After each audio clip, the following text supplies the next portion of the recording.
All right, we are here live.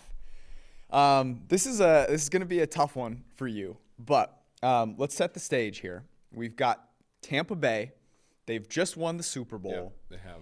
They have avenged a loss in Week 12 to the Kansas City Chiefs. They have shut down the best quarterback in the NFL. They have. And they did so with some really impressive defensive play. Okay, so I'm going to set you up here. I'm going to ask you in a second what you think the biggest reason that Tampa Bay won this was, and I'm going to give you mine. In my opinion, the biggest reason that Tampa Bay won this game was the simple fact that they had better coverage. They had far better coverage than the Kansas City Chiefs did. The Kansas City Chiefs got called for a ton of flags, absolutely. But they were also outmanned by the Tampa Bay wide receivers. Tom Brady took advantage of it. He took advantage of it left and right. Patrick Mahomes was under pressure all game, I get it. But they were unable to uncover quickly against that Tampa Bay coverage. Todd Bowles and this defense deserves all the credit in the world. Absolutely. I mean, you look at, obviously, Wiley, Remmers. Yep. Was not, yeah. I mean, basically the entire interior of the Kansas City offensive line was not good. They covered. I mean, they covered and they made the Chiefs go, up and down the field, and they weren't able to do so. And to me, obviously I thought Brady played a great first half. Mm-hmm. I thought he made plays.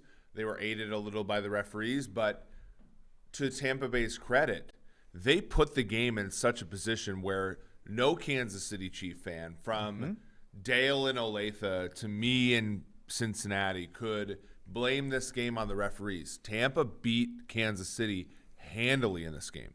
I have some stats and some takes. Let me just say this. I hope you guys are ready to go on a wild ride tonight, okay? Because we just got through the 2020 NFL season. I don't know if that has settled in for you guys yet. It's crazy to think for me. Tampa Brady and the Bucs. Tom Brady said F you to Bill Belichick. Went to Tampa Bay and won a motherfucking Super Bowl in one season. He brought Gronk out of a casket, out of a coffin, raised him up and threw him 2 touchdowns in this game. Antonio Brown, the guy that Bill Belichick cut last year, he brought in and threw him a touchdown in this game. Yeah. Leonard Fournette was cut by the Jacksonville Jaguars, the worst team in the NFL, scored a touchdown in this game. Why? Because Tom Brady decided to come to the Tampa Bay Buccaneers. Pro Football Talk reporting that the 49ers had an opportunity to sign Tom Brady. He wanted to sign with them, and he said no. And so let me give you a stat here that I think is indicative of what happened in this game. And it's something that we talked about. We didn't think that this would be as big of an issue in this game, but it ended up being so. The Kansas City offensive line got rocked. They allowed 28 pressures in this game, okay? The most that the Kansas City offensive line has ever allowed in a Patrick Mahomes start was 16. Yeah, I mean, he was running for his life. I mean, I've never seen, and I watch every Chiefs game, I've never seen Mahomes do the thing where he rolls right and then turns around left as much as I've seen tonight. I mean, it was the Tampa Bay front four deserves a ton of credit. And, I sent this to Peter King around third quarter. Ooh, name drop. Barrett had 6 pressures, a sack, a hit by quarter 3. And, somebody that we wrote about on the site last week, a guy that's going to be a free agent, right? This game got Shaq Barrett paid $25 million a year. Cam Newton watched this game and was like, oh, I've seen this Mike Remmers before. I mean, Mike Remmers got whooped. He got his ass cooked. Yeah, and for sure. I mean, he was the reason that Carolina lost the Super Bowl to the Broncos. 28 pressures allowed at last count. It may have actually been more on that last drive. I'll also throw this out there. So I think this was a combination of I think it was a combination of three things. Okay. The Tampa Bay defensive line won, undoubtedly. The Tampa Bay coverage was so sound. And this may be the one that drives you a little insane. The Kansas City offensive game plan was bland. It lacked creativity. Yeah. It was not impressive. There was nothing impressive from a motion perspective. Yep. They didn't throw quick, short passes effectively. None of their receivers were uncovering early. Yep. The Tampa Bay Bucks did get pressure on about 40% of plays in 2.5 seconds or less. But if your receivers are able to get open, that shouldn't matter as much. And it did because they weren't getting open. This was a game where the narrative that Andy Reid might have been a little bit preoccupied / Patrick Mahomes might have been a little bit too dependent upon Andy Reid to scheme the creativity on that offense. Like, that to me was relatively justified in this one. Like, you did not see completing passes, early in the down, two guys like Kelsey, two guys like Hill. I mean, the Kansas City Chiefs, you think about this, down 7-3, got a 4th down stop at the 1-yard line. I know. And got the ball out from the 15-yard line. Basically, we're in a position to end the half. What, down? How would it have been? Down? So at the end of the half, so they got the 4th down stop, and it was 7-3, right? Arians challenged. By the way, Arians challenged it. First challenge, Arians, as was foretold. Yeah. Doesn't happen. And then they get some terrible pass interference penalties. Yep. At the end of the half, and that really killed them. They had a holding or an offsides on the field goal attempt, and then Tyrann Mathieu gets a PI in the end zone on a ball that ended up hitting the backstop of the end zone. Right. And that did not do them any favors. But I'll say this about the Chiefs as well.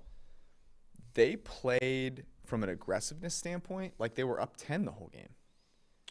Yeah, it was weird. It was really weird. They were playing very vanilla, like Clyde Edwards-Helaire, we talked about going over 7.5 carries. He got 9. He went over that. And, they played very Kansas City Chiefs 2017 pre-Mahomes level aggressiveness. And it was very strange. You look at this football game and you wonder really what they were thinking in many aspects. Okay. I want to talk about the Chiefs here for a second. They're a few months ago, it feels like 5 years ago, Eric, but this was actually only a few months ago. The NFL draft happens. And the Kansas City Chiefs, the defending Super Bowl champions, in the first round of the NFL draft, select running back, LSU, Clyde Edwards-Helaire. And everyone and their mother starts creaming themselves. Why? Oh, my God, it's going to make their offense so good. They're going to be so good. They're going to be unstoppable. Who will ever stop the Chiefs? Guess what? A running back is not going to make your offense elite. Yeah. It won't. In fact, another team's first-round running back in many ways can do just the trick. So, Leonard Fournette was the best running back in this game and was cut by the Jacksonville Jaguars and was one of the worst first-round picks that we've ever seen. And would not have been the best running back on the Jaguars. James Robinson was the best running back. If he played in this game, if you teleported him onto the field in this game, he's the best running back in the game. You know, unfortunately, it doesn't fucking matter because Brady. Look, did Brady play great? Here's what I'll say about Brady. Coach Tom Brady played great. Yeah. Because you know what they did in the first quarter and the second quarter? They ran play action and they threw the ball quickly. Tom Brady's average time to throw in the first half was 1.9 seconds. Patrick Mahomes was 3.3. Yeah. Tom Brady got the ball out quickly to receivers that were open. To my point, the Kansas City Chiefs, Clyde Edwards-Helaire ain't out there playing cornerback. Clyde Edwards-Helaire ain't out there playing wide receiver. Yeah. It was a disgrace. And everyone that is over here sucking off Brett Veach for being a brilliant human being, for drafting Patrick Mahomes, fantastic. That's great. We're happy for you. But Yeah. But maybe don't take a running back when you continually need to get better in this league to win. Clyde Hilaire was. Yeah, I mean, the problem is, And this is water, by the way. and I hate to say this about the Chiefs because I love the Chiefs and I love people who work for the Chiefs and I love people who follow the Chiefs and et cetera, et cetera.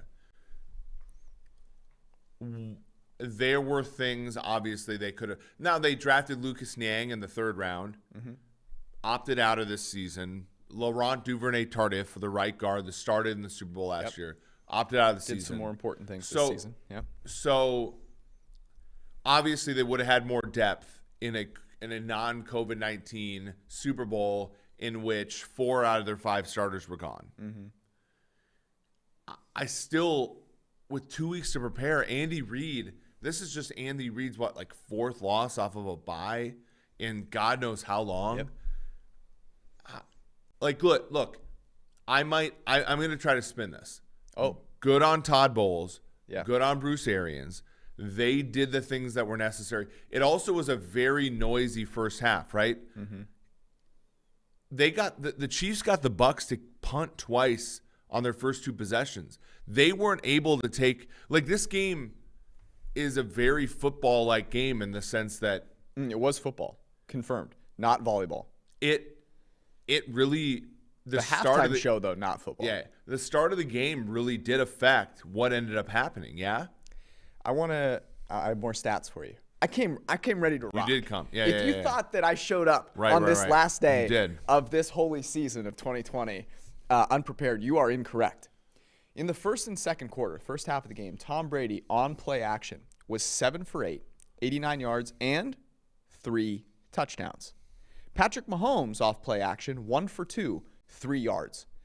In case you're new to football, not good.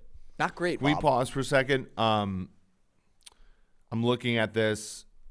Le'Veon Bell did not get a touch in this game. Man, I was told that he was going to make this offense unfair. I did too. By many people. I'm a little bit worried about what has since happened. Okay, so let me ask you this, because you follow the Chiefs as closely as anyone. I root for the Chiefs. I'm a Chiefs fan. I get that. I wanted them to win tonight. I know. I'm very aware of this, right?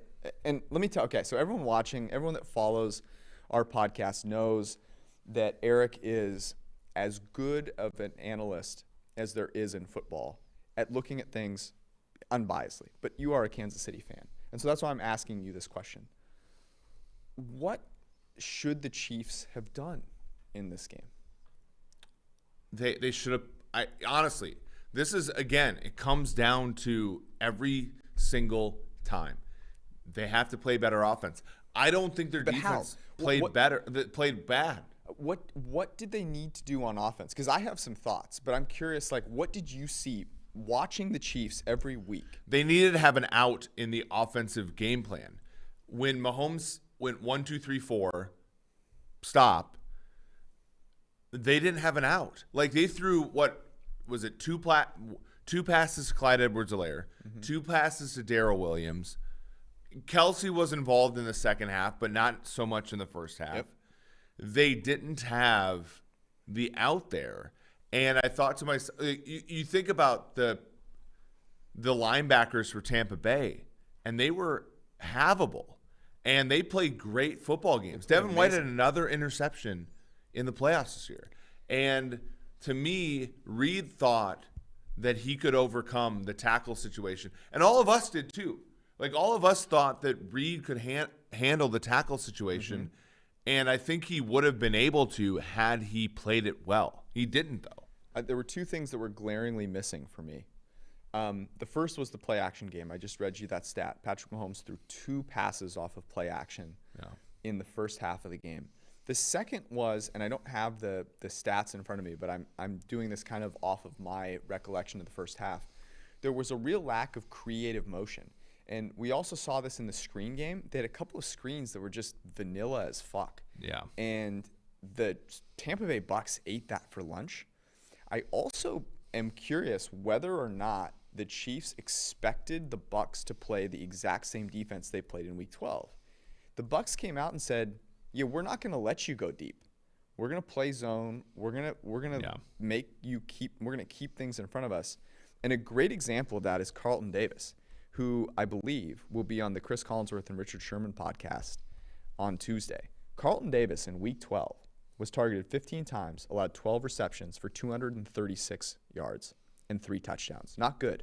But as Richard Sherman says, the key to playing cornerback is to have a short memory. You flush that shit. In the Super Bowl, he was targeted 3 times, allowed 1 reception for 3 yards. And he's a Super Bowl champion.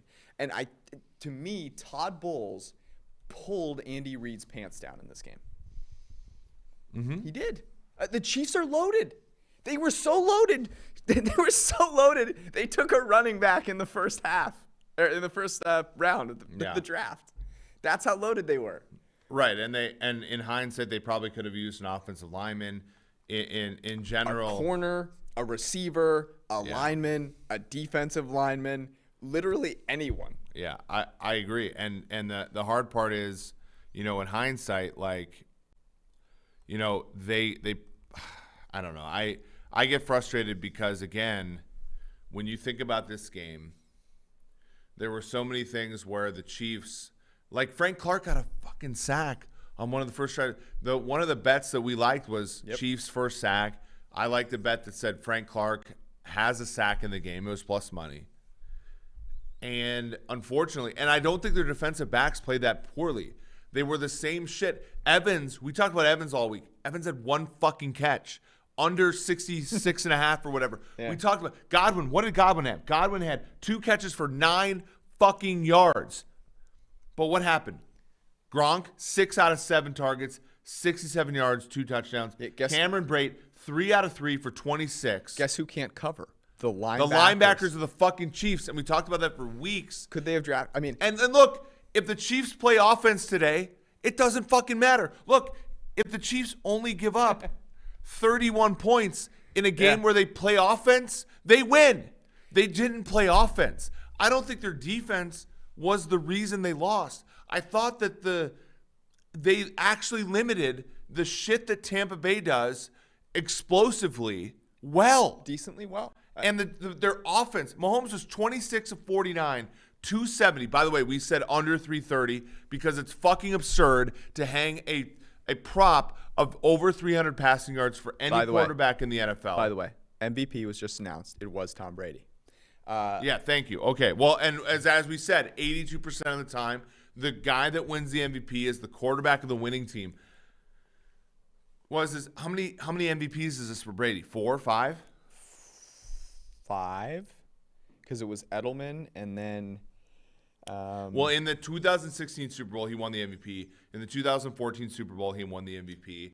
In the 03 Super Bowl, he won MVP. And in the 01 Super Bowl, in the 05 Super Bowl, Deion Branch won MVP. That's right. So it's 4 for him, right? Isn't that 5? 5 now. Yeah, so he 4 for New England, 1 for Tampa. Good for Tom Brady. He deserves it. 3 touchdowns, no interceptions, deserves an MVP, especially when you look at the 55 other Super Bowls that were played in the dead ball era, as I'll call it, for the NFL. But, again, 31 points. If you're a Chiefs fan and you say, look, if somebody came to me and said, look, Tampa's going to score 31, I'll say to them, fine. Yep. I think Kansas City will score 30. Look, the last time Brady and Kansas City played each other in a playoff game, it went to overtime at 31-31. This game was a failure systematically by Kansas City's offense. And if you want to look at the other side, and obviously we will, a win by Tampa Bay's defense. Todd Bowles deserves, look, among all the coordinators that deserve, Bowles deserves one. Good for him. I'm happy for him. You know who was drafted after Clyde Edwards-Helaire? Don't tell me this shit. Antoine Winfield Jr. Yeah. The Chiefs didn't need him. Chiefs didn't need him. The Chiefs could have drafted Antoine Winfield Jr. at 32, played him at linebacker, and been massively better than they were in this game. George, they could have played him at running back too, actually. I hate this song. Here's a question for you, Eric. The Chiefs sit at the 31st pick in this year's draft. Do you think Travis Etienne will be available? It just makes me, dude. Can you just not? No. What about Najee Harris? They could really use someone with a little more girth. Clyde Edwards-Helaire is kind of small. Here's my worry, though. My worry is that Kansas City will take this loss and see it as a means to beef up the offensive line. And they spend an inordinate amount of capital in Mahomes' big ass deal. And look, as a Chiefs fan, two Eric, out of the last three, like they've won one out of the last two Super Bowls. Any other situation, you look at that and say that's a success. Yeah. But if you look at it from the Green Bay Packers, 1996, 1997, never got fucking back. You look at it from Seattle, 2013, 2014, they never fucking got back. Mm-hmm. Chiefs Kingdom, whether that be the front office, whether that be the folks calling the plays, et cetera, this is a wake-up call. Mm-hmm. Right? This is a wake-up call to you can't just sleepwalk through games like this. And look, I'm not trying to be. But Eric, I'm not trying to poo-poo. Are you saying what Tampa did? But this is a game where the Chiefs' offense legitimately did not show up. But Eric, how can you say they shouldn't invest in the offensive line when they invested in running back over the offensive line? I get mean, you're not wrong. I get that quarterback and receiver matter more. But how can you sit there and go, they shouldn't take this as a referendum to invest in the offensive line when their offensive line got their asses whooped, like handed to them? But don't you think it's just a fact of an issue with Reed and Bieniemy and whomever is calling the plays for the Kansas City Chiefs that they simply did not throw the ball quickly on early downs? They didn't do anything. How many times did they run play action today? They ran it twice in the first half. Twice. It was bad. I mean, they did nothing to slow that pass rush down. They said, look, we think, and look, I'm part of the problem. I said here 2 straight weeks, said Kansas City's better than Tampa. Mm-hmm. Kansas City's 5 points better than Tampa. Yep. X, Y, and Z. No, they should be able to line the fuck up and beat Tampa. But the problem is the Chiefs felt as though they could line up and just beat Tampa. Whereas what was Brady doing in the first half? They were running the football. I mean, Bill Cowher's hilarious in the sense that he said the turning point was them running Fat Lenny for 3 times and then running play action. But Tampa at least ran play action to get the Chiefs on their heels a little bit. The Kansas City Chiefs just tried to play Tampa straight up, and it didn't fucking work. Yeah. Here's something that – look, so I want to give – Playoff Sammy Watkins, nowhere to be found, by the way. I want to give Todd Bowles a ton of credit because – even when Patrick Mahomes threw from a clean pocket, he was terrible.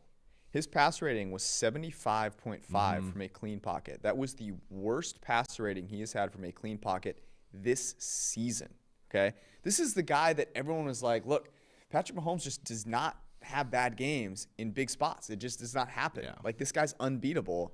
And he, it's interesting because I don't want to take away from Patrick Mahomes, but I wonder in a way if this helps him a little bit, okay? If this helps him realize things aren't this easy.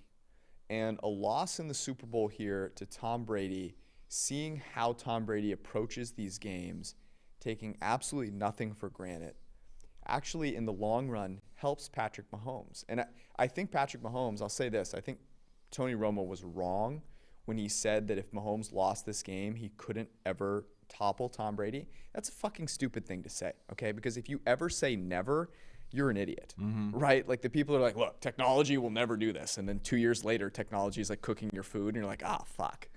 You're an idiot. So Patrick Mahomes has an opportunity, I think, to learn from this game and to come back better and stronger than he's ever been before. But this was a failure on all the people around him. And he has to realize, how do you take it upon yourself to make sure that doesn't happen? That's what Tom Brady literally did this year. He looked at the Patriots. He goes, you guys suck. You've given me no receivers. You want to pay me no money. Screw you.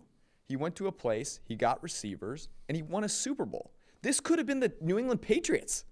What is so special about the Tampa Bay Buccaneers besides the fact that they were in Florida and it's warm weather? Like, the Patriots blew this. To be perfectly honest, this could have been Carolina. This could have been New Orleans. This could have been San Francisco. This could have been San Francisco. Like, you're right. I mean, that's the tricky thing. And unfortunately, there weren't. I mean, was Brady the reason they won this game? No, but they were. Oh, stop it. Brady is the reason they won this game. This particular game, he was the reason they're in this fucking thing. You put any other quarterback on this team, and Jameis? they're walking out onto this field shivering, terrified, quivering, scared, sweating. Like Tom Brady oozes confidence. Let me put this in a perspective that I think people can understand. Okay. At 2:30 today, I was in the gym and I have notifications on my phone for when Tom Brady tweets. And I get the Tom Brady tweet that was his like hype video. I was ready to run through the fucking wall. Tom Brady gives people hope like no one else does. That's a fact. Yeah. This particular game, though, there's nothing special about the offense. But did Tom Brady make a bad play? Tom Brady was no. today. But look, the Chiefs' handicap was never we expect Tampa to make a bad play and for them to let us back in the game. The Kansas City handicap was that our offense would be really good and it would overcome a ton of shit, and that was wrong. Like Brady deserves the MVP. Brady deserves everything. I'm just saying from the Kansas City perspective, this was a loss and not necessarily from, and I'm not trying to take anything away from Tampa. I mean, I get where you're coming from, Eric. I do, because from like you tweeted out #RunItBack 6 times today. I did. Yes, you're right. So I understand where you're coming at. You're right. The Chiefs Austin lost over here this laughing game. At me. I've got to say, so I came into this game thinking that the Bucs had been a little fluky in the playoffs. And they were. They had gotten turnover luck Yes. and capitalized on it. Yes. This game was not about turnover luck. No. They outplayed the Kansas City Chiefs at every single position. They did. There's not a position on the field where the Kansas City Chiefs were better than the Tampa Bay Buccaneers, and it starts at quarterback where Tom Brady was more prepared. He coached the fucking team. I don't. Like, Tom Brady deserves everything for this game. I don't I'm disagree sorry. with you. I'm just saying, like, again, from Kansas City's perspective, if you're looking at the look, okay, let's look at this from a secondary perspective. Okay. Wind the clock back a year. Mm-hmm. Kansas City wins against the Niners. What's the autopsy from that game? The autopsy is do the same fucking thing, right? And for the most part, they did. They failed in this game. Wind the clock a little bit forward. You're getting into August of 2021. What does Tampa have to do to repeat? This is a great question. I want to talk about this from the Kansas City perspective too. So Tampa Bay is interesting because the 4 players I think that scored touchdowns, I forget who it was. I want to give them a shout out. It might have been David Solfaro or Zach Tantillo, said that they're all free agents. And that is when you build a team, it's kind of like the Cavs with LeBron, where it's like, like everyone wants to piggyback on LeBron's greatness. And honestly, the LeBron-Brady comparison is perfect because both of them have some voodoo doctor keeping their bodies in a position where they're getting some stronger. sort of nonsense like happening. LeBron is drinking like 3 bottles of wine a night and continually becoming more athletic. Yeah. And Brady may not be drinking that much wine, but he is throwing the ball better than anyone has. Yeah, Leonard Fournette, Antonio Brown, Gronkowski, all free agents. So to me, the Bucs have done everything right. Their defense, their coverage unit is young. And I can't stress this enough. We talk about the importance of coverage. Like their coverage unit, Carlton Davis, Jamel Dean, Antoine Winfield Jr., even Devin White, who has struggled in man-to-man and coverage situations, but like is athletic enough to make plays. He's had issues, but he's not a problem. That side of the field I think is in good shape. To me, they have to worry about continuing to insulate Tom Brady with all the weapons he needs to keep being great, to age like fine wine. Because it's clear Tom Brady's arm is fine. Like you drafted Tristan Wirfs. Tristan Wirfs, fantastic pick. What an incredible pick by them. We talked about this last year. Can we pause for a second? Tristan Wirfs. Can we pause for a second and also talk about and what we've said for years, which is the picks that look brilliant often are just the other side of stupidity, because the Bucs tried to trade up to 7 to get Wirfs and continue to fail and fail and fail and fail and traded fail. up with my Niners. And they finally got to 13 and got the pick. sometime, and I'm not trying to dig Tampa. Tampa's great. Trade down, Tampa's deserving of their second Super Bowl in the history of their franchise. But again, some of these things are just capitalizing on the dumbness of the rest of the league, right? Like if you're a team that's at 7 and you don't answer the Bucs call, like what the hell are you doing here? So let's fast forward a little bit because the draft guide, for anyone watching, by the way, season starts tomorrow. Okay. I'm waking up tomorrow. I'm telling you what. So Austin Gale's sitting over here, like 20 feet away, laughing at me for being upset about the Chiefs. So here's what I'm going to do tonight. I'm going to go back. We're going to celebrate one hell of a fucking season. We're going to wake up at 6 a.m. tomorrow. I'm not celebrating that. Juice to the moon because the draft season is upon us. Free agency season is upon us. The PFF Draft Guide version 2 drops tomorrow. So if you're not ready to get back in it, I don't know what's wrong with you. Yeah, Tampa Bay Bucs will have an opportunity to draft a playmaker, okay? Let's just throw out a guy like Kadarius Toney. Put Kadarius Toney on the Bucs. I would rather put Clyde Edwards-Helaire on the Chiefs. That's just me, interesting. Yeah, I mean, as I said, the Chiefs are looking at Najee Harris to find someone like Leonard Fournette to really establish. So let me ask you this. What do the Chiefs need to do this offseason? Give me the moves that make the Chiefs the prohibitive favorite to win the Super Bowl next year. I mean, I think they are right now, but like, what do they need to do to ensure that they are in the best they're like shape? the Pats in that they're going to be the favorites again, no matter what, X, Y, Z. And I hate seeing that we're going to have to switch those up. We're going to have to switch them. You want me to switch them now? I hate it. I'm not going to do it. The Chiefs. I'd like to see you do it, actually. Who would like to see Eric go do it? Hey, Timo Risky, this is for you, okay? I love you. You're smart.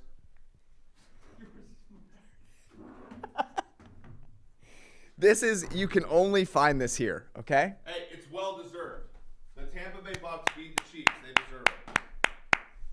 As I said, this is water. You don't even have a drink down here. What are you drinking, hand sanitizer? I mean, after watching the Chiefs offense play, I'm drinking like hand sanitizer. Yeah, exactly. Yeah. I mean, fuck. Okay. So take me through it. You are the GM of the Chiefs. Brett Veach has been fired for drafting Clyde Edwards-Helaire in the first round. You are the GM of the Chiefs. Your moves this offseason are what?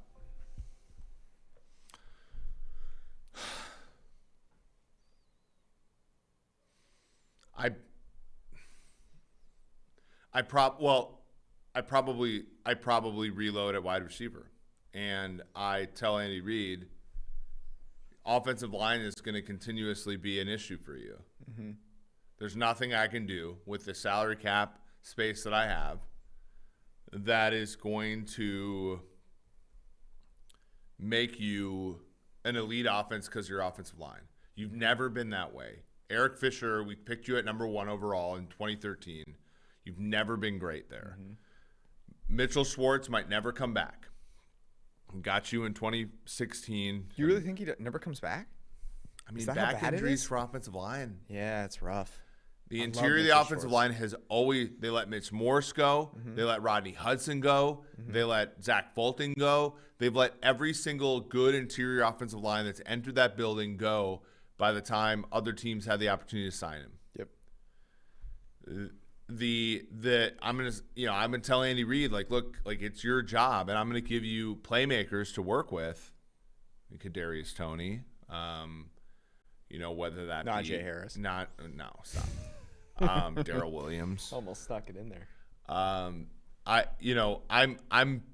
reloading at places where it matters. Wide receiver, defensive back. Rashad Breeland came up big tonight in a bad way, unfortunately, for the Chiefs. I'm going to, in the middle of the draft, go after linebacker. Ben Neiman, going into the game, played 566 snaps in coverage, had never broken up a pass or intercepted a pass, never got his hands on a pass. You play a guy for almost 600 snaps, he's never made a play on the ball, and you constantly play him, that's on you. And so, like, the hard part is I don't know. Like, I'd like to go back to and ask our guy Steve and his Jerry curl. I'd like to ask him in 2011 when the Patriots lost to the Giants. Yeah. 2017 when the Patriots lost to Philly and Nick Foles. I'd like to ask him what would you do to make this team better? Because to me, it's just like Pat's just got to play fucking better. Yeah, I will say it's a good point. The Chiefs at full strength in this game. Pat's just got to play better. You know, you variance is a huge part of the NFL season, and we knew this was going to be the case this year, right? Like the war of attrition always happens, but this is why wasting draft picks matters. And it matters for teams. We were talking about this the other day with our friend who used to work for the Ravens. Like, we talked about this. It matters for everybody. Like when the Ravens took linebacker, running back in round 1 and 2, we love the Ravens. They're smart. They do all the fucking smart things. But that was a dumb thing to do. Yeah. And the Chiefs are the same way. When you take a running back in round 1, it just prohibits you from doing the smart things. Okay. This was the week leading up to the Super Bowl was so much fun. Talking about all the props was a lot of fun. I do want to talk about a few props. I want to talk about the Anthem Syndicate for a second. Us? So people asked what your timeline was like. Let me tell you the high of Eric's night. It was the Anthem, okay? Because we nailed the motherfucking Anthem. We nailed it. And you got like $500 down on it before. I needed all 500 of those dollars after the Chiefs lost, though. Let me tell you that. The Anthem was a cinch. I hope you guys listened to us and bet the Anthem over. It was 216 is what it ended up at. And, I mean, the total was like a minute 59 on Wednesday night when we talked about it. Another win was first sack, Kansas City.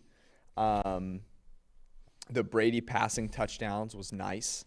No Travis Kelce touchdown, obviously. Because which we talked about on the app today. Somebody was like, I want to pair a Godwin, or no, I want to pair an Antonio Brown touchdown with Kelce. And I spent 5 minutes lecturing this person on the fact that Kelce was not a lock. Antonio Brown ended up scoring a touchdown. Can you imagine having that bet and thinking to yourself, God, if Kelce only did, no Chiefs scored a touchdown today, so it was really a rough outing for this person. It's a little nuts. The third quarter over, Fred Gaudelli and I nailed that one. I'm gonna give him a shout out. Did that end up hitting? He was a big fan of that one. Yeah, 13. Oh, good. 10 good for you guys. Thank you. And and I would like to say the halftime show may have been the highlight. The memeable weekend clips are amazing. And Starboy was the first song. And I told you motherfuckers that Starboy would be the first song, and you're welcome. So some of the props, you also got Clyde Edwards-Helaire over 7.5 carries, right? That one did hit, yes. Over 9.5. By the way, this is why you get the better number. Over 9.5 did not hit, which was available at some books. Again, that's why you get the better number. Yeah. Mike Evans, under 4.5 receptions was nice. Brady obviously did not go over his passing attempts because they were ahead, which was kind of shitty. But if you bet Brady MVP, that was a nice move instead of getting Tampa Bay money line, so you got a little better of a number there. All right, let's move on. I want to do a couple quick hitters before we get out of here. I want to move forward. This week, I think, is going to be a big deal. Carson Wentz. Yeah. If you are Carson Wentz, which team do you want to trade for you? The Bears or the Colts? Colts. Easy. It's not even close for you. Yeah, the Colts are like actually like a franchise that will nourish talent, right? Like the Bears, you're going to lose Allen Robinson in all likelihood. Oh, he's gone. He already said on Clubhouse. He's on gone. Clubhouse. He gone. Mickey Mouse Clubhouse. So so you're losing Robinson. I know where I'm going tonight. Right off the bat. The offensive line there is good, not great. Matt Nagy has already shown that if you don't show good effort as a player there, he's going to like Nick Foles, like was there for like a week, showed nothing, and it's like, okay. Do they? So if the Bears I'm not calling a good place. If the Bears trade for Carson Wentz, do they have to get rid of Nick Foles too? Can you have Nick Foles and Carson Wentz on the same team again? Is that good for you? I don't know. Well, I think isn't Foles going in the same? Isn't Foles going in the same trade? I mean, that's my question. That's my question. I mean, I think you have to send him back, don't you? Let me say this. Any team that is giving up a first-round pick for Carson Wentz is crazy. They're absolutely crazy. What are you doing? Why? How are you being conned into this? The guy had one good season. It was with Frank Reich. It was 12 games. He's been a catastrophe since then. A catastrophe. It's been disgusting. He was worse than Mitchell Trubisky last year, who the Bears watched, who the Bears benched. If you are the Colts, what are you getting out of bringing Carson Wentz in there? You have a great infrastructure. Yeah. You have spent a tremendous amount of mental capital to ensure that your team is ready to win now, but also in the future. What are you bringing Carson Wentz in for? I don't understand it, and I honestly think it's giving the Eagles an out that they do not deserve at all. Deserve. Yeah, I mean, look, I don't think you should ever make trades or not make trades in the NFL to punish teams like the Eagles, but like the Eagles have made enough bad decisions in the NFL to like, look. Eric, here's the happiest. When Carson Wentz gets traded, who's the happiest group of people in the world? The Eagles. The Eagles fans.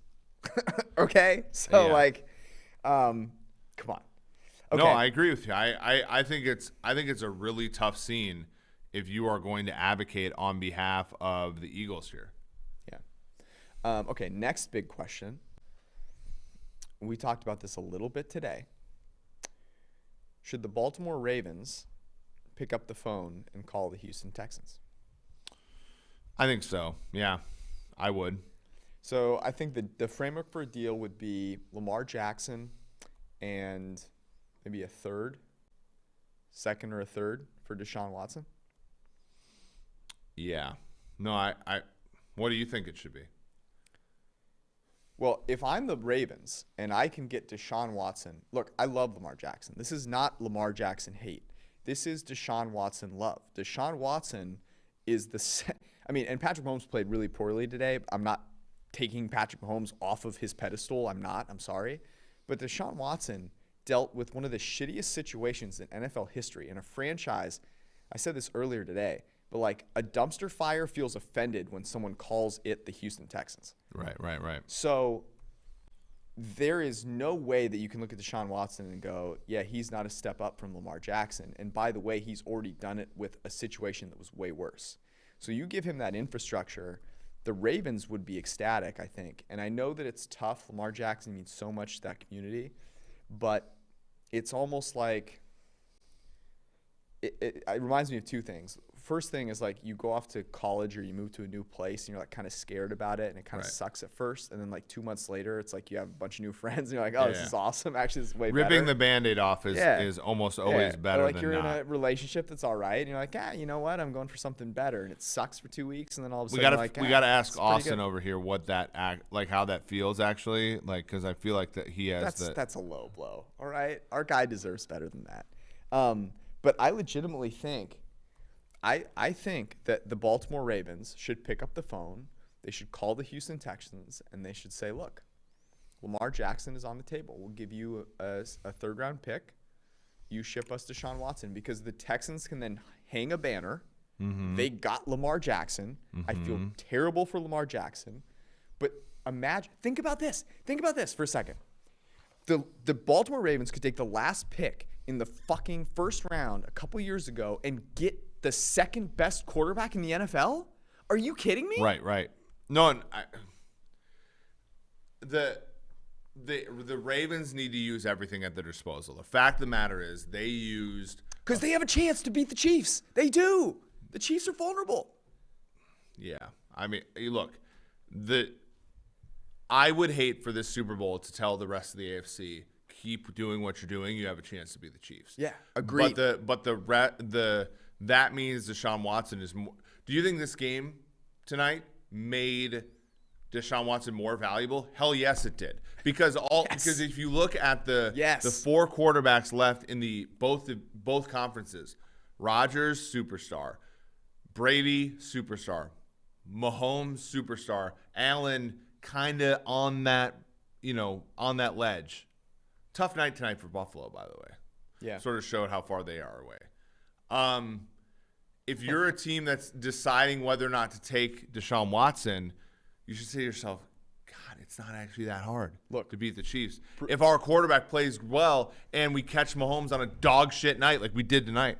Bruce Gradkowski came on this podcast, I want to say week 10, somewhere around there, and said, look, the gap between Watson and Mahomes is not that big. And I thought it was a crazy take. He's right. Like, Mahomes is amazing, but Deshaun Watson is awesome as well. He was the 3rd highest rated quarterback this season and played with no one. And everyone here is saying, look, Mahomes had his offensive line let him down. Have you seen the Houston Texans offensive line? Yeah. I'm sorry. Have you watched them play football? Okay. And goes, look, his wide receivers let him down. Have you seen what the Houston Texans did? They traded DeAndre Hopkins for David Johnson, okay? So don't tell me Clyde Edwards-Helaire was a bad pick. They literally gave away wide receiver 1 for a bad running back, okay? Will Fuller takes steroids with Cushing in the locker room and gets axed halfway through the season. Like, Deshaun Watson put up with way worse and was amazing. So the gap between Mahomes and Watson is not that big, and if you are a team out there that does not have Patrick Mahomes, pick up the phone and call the Houston Texans. That goes, Russell Wilson has a no-trade clause, so that's not happening. But if your quarterback does not have a no-trade clause, you should call the Houston Texans. Yeah, and our colleague Mike Renner, I think, had a really good point on Twitter today. He said, look, if the Chiefs can win this game tonight with no offensive line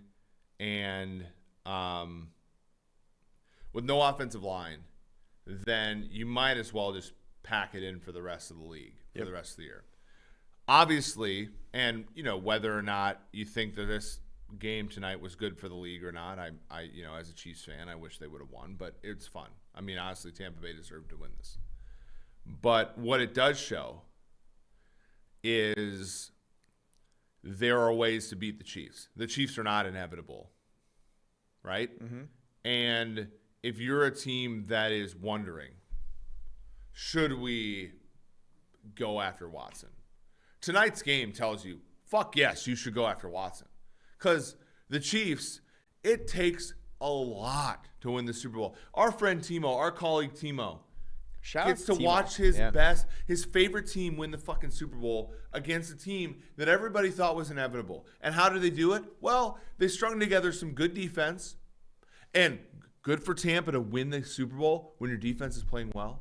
Every other team seems to defense plays well, they get knocked out in the second round, and then they trade for Matt Stafford. Good for Tampa to actually get the fucking Lombardi when their defense is playing well. Because they have Tom Brady. And Tom Brady. Because Tom Brady covers a multitude of sins, and you know what? He covered a multitude of sins tonight. He did. Tom Brady and Deshaun Watson will cover all of those as well. Yeah, Deshaun Watson won't coach your team for you, the way that Tom Brady will. I think Tom Brady legitimately was the head coach and GM and quarterback of this team. So, that was incredible. But you make a very good point, which is if you have mediocre quarterback play, a good defense does not win you a Super Bowl. If you have great quarterback play, a good defense is enough. Is more than enough. Yes, and more than, to your point, Tampa was never, and I got red and gold colored glasses on the whole game. There was never really a time after halftime where I thought to myself, okay, we have a chance to win this game. And you know why? Not only was your defense playing great, it was playing championship caliber football, but the Niners' defense was playing championship caliber football last year. But your offense You got it's the difference you got between no Jimmy G and chance. Tom Brady. Yeah. Exactly. My concern. And I let my guard down, and I apologize for that, Chiefs Kingdom. Because last year against the Niners, I said I looked at you when we were in Miami, Hard Rock Stadium. I said I don't think they can get a stop. Yeah. They got some stops. They got 3 fucking stops in a row. Against Brady, you're not getting those stops. You're not. Tom Brady deserves all the goddamn credit. And he deserves the MVP. Good for him. Do you think avocado sales are going up tomorrow? Or? I mean, you think you Tom Brady's rage eating an almond Jesus tonight Christ. to run that one back. That was a really good tweet. I'm sad because obviously I would have liked the Chiefs to have won. I feel terrible for you. I really do. I can't imagine. But I can't imagine what it's like to lose a Super Bowl. But I don't expect you to. But I feel terrible. I'm happy for Tampa. This was not a game where the Chiefs lost. This was a game that Tampa deserved to win, and I'm happy for that. I can't believe you just apologized to Chiefs Kingdom. They deserve it. This is fucking incredible. Austin over here laughing. I apologize to Chiefs Austin Kingdom. over here laughing. I let my guard down. I let my analytical guard down. Todd Austin Bowles, I applaud you. Yes. Bruce Arians, I applaud you for letting Tom Brady coach the team. Tom Brady, God damn it. Like, he may sell people on stretching for like $100 more than it should cost. But like he sells you on God damn it. I'll be honest. I think flexibility is super important, and like so is core strength. But you probably don't need to buy $200 worth of TB12 equipment to get there. Don't you think like the ancillary players on that team buy hook, line, and sinker into but that's part what of it takes to freaking win? That's part of it. Scotty Miller, like they don't make the Super Bowl without Scotty Miller. No. They don't make the Super Bowl without Sean Murphy bunting. They don't, and all these players are insignificant by themselves, but they're let me ask you this: whole, they're fine. How much bullshit do you think they put up with from Antonio Brown? A lot. A lot. Yes. Yeah. There's no doubt in my mind. But we put up with bullshit. Like George, you could tell Austin laugh at this. How much bullshit do you put up with me? I'm not the easiest person to work with, and you. I mean, likewise. Yes. I'm a fucking disaster. Austin's 8 the only days out of 7 who's easy to work with, and but somebody needs to step up and say this person belongs here. You need this person to win. Brady is that person. And the Patriots were not willing to do it. And the Pittsburgh Steelers were also not willing to do it, and the Oakland Raiders, Austin's favorite team, not willing to do that as well. And ultimately, it took Brady, but it also takes a little bit of, hey, person, stay in my house, live the TB12 lifestyle, and let's get to Sunday. Like Antonio Brown has a Super Bowl ring now, for fuck's sake. Incredible. Like it's crazy. Yeah. And Mike Evans, as we said on the show, Mike Evans has a Super Bowl ring with 1 catch for under 66.5 yards, minus 120. Hang the banner. Yeah, hang the banner. Look, you can hang a banner tonight. I want to ask you one last question. Oh, no. No, this has nothing to do with Chiefs Kingdom or apologies or any of that God. bullshit. I can't take that anymore. Me neither. I was thinking about other teams with Deshaun Watson because I moved on. I'm ready. I'm ready for the next season. I'm ready to go. Dak Prescott and the Texans and the Cowboys are an interesting situation right now. Yeah. Do you think there's tag and trade possibility? Oh, man. No. Because if you're Dallas, you watch this game, what's the difference between Dak and Brady? The legacies, of course, are what? No. Between Dak and Brady? A lot? The legacies are immense as far as difference is concerned. Tom Brady is a way better quarterback than Dak Prescott. In the current state? Okay. Yes. I can take that. But how much if you're Dallas, you really want to roll the dice and say, I'll take a shot at my next quarterback. Because again, I look at this game tonight, and it's Brady and it's Mahomes. And you're talking about 2 of the best quarterbacks who have ever played the game. Okay. Here's my take. You ready for this? Does Dak have a shot to be in that group? Yeah, let me tell you what I see. If I'm the Dallas Cowboys and I'm Jerry Jones watched this game on his yacht. Probably was a pretty wonderful yacht party. I got to be honest. I was a little Chris jealous. was there. We got to ask Chris about it. Look, I enjoyed you in Austin, I probably would have preferred Jerry Jones in whatever situation he had on his yacht. Yeah. You hate to see it. Jerry Jones watched this game and goes, the Bucks, they put this team together in how many seasons? 1. And you know how they did it?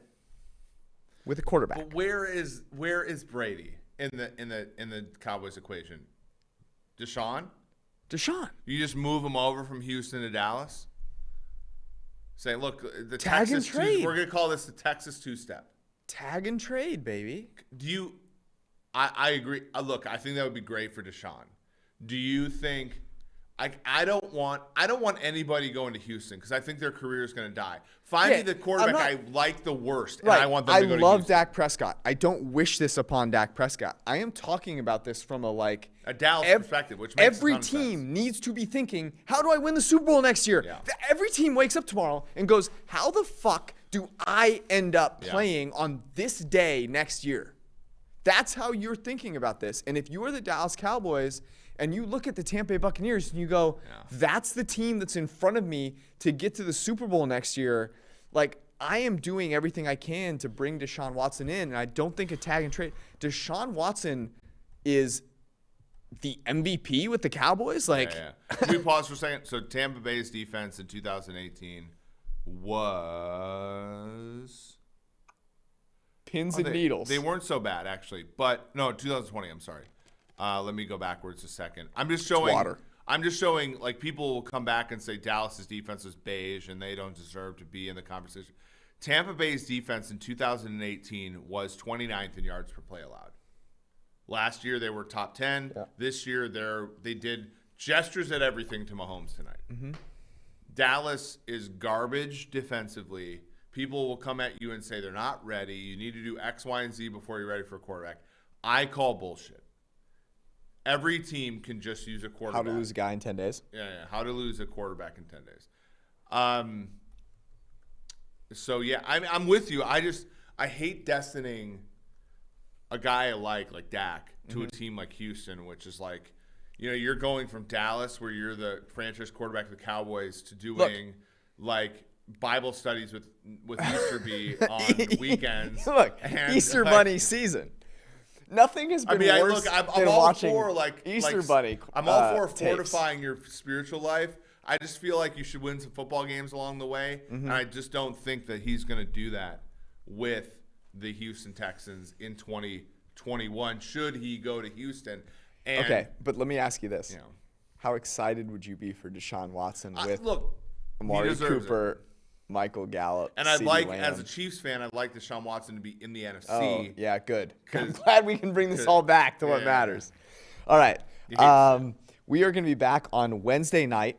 We are probably going to talk free agency and draft because that's what we fucking do. We move on. Yeah. We'll probably be drinking as much water as we did tonight. I want to say this. I have never enjoyed Wednesday and Sunday nights more than I did this season. It has been a hell of a year. It has. I have not enjoyed staying inside. I have been very lucky to have a job, to have a co-host like you, who always is fun to be around, no matter what happens the day before or that day. I want to thank every single person that watches and listens to this podcast, that gives us shit, that comments funny things on YouTube, that gives me shit when a pick is wrong. By the way, we're very happy for all of our listeners. We're very happy that you stayed with us during the pandemic. We're happy that you stayed with us during the season. Yep. We're happy that you stayed with us during our shit takes. Cassidy, by the way, if you don't like the fact that I don't put Breeze in that spot, you're allowed to put Breeze in that spot, and I won't. I don't hold it against you. Yeah. And I should say, we need to give a shout out to, there are many female listeners that listen to this podcast.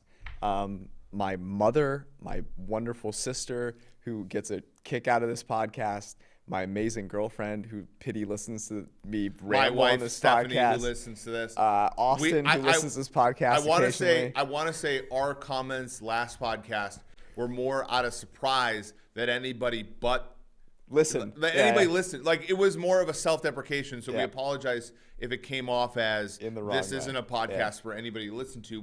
We were more trying to be self-deprecating, but we understand that it came off poorly. This has been a rough season. I think all of us were on pins and needles from March until God knows when. Even like September, but even past then. And we really appreciate all of you coming and watching with us. You know, I would have liked the Chiefs to have won. I would have liked the Niners to have won. I didn't know that. You know, but at the same time, it's really fun to learn about football together. You're a great co-host to learn football with. And, you know, this has been a great season. And, you know, I'm happy that obviously we get another one coming up and then off season starting Wednesday. I'm just glad you made it onto the podcast because at 4:30 p.m. I want to let you guys know the situation was tenuous. We were putting bets on it during appetizers when you were trying to pick up sushi with a fork and it wasn't working, and we weren't sure if we were going to make it, but. Beating inside of you is the heart of a champion. The heart of a champion. The Chiefs might not be the champion tonight, but beating inside me is the heart of a champion. And look, Timo, I'm excited. I'm happy for you. The Bucs have won a Super Bowl for the first time in your fandom, and I'm excited for all the Bucs fans. Tampa Bay Trey, who was nice enough to come on with us 2 weeks ago this time. Look, Northern Florida they need us. Minnesota will never get one, so Brady needed this as well. And isn't it funny?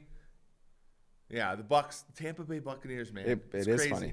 I'm just glad you didn't. Like a year ago at this time, Jameis was their fucking quarterback, and now they have a Super Bowl. So think about that. I'm just glad that you didn't apologize to Chiefs Kingdom one more time. No.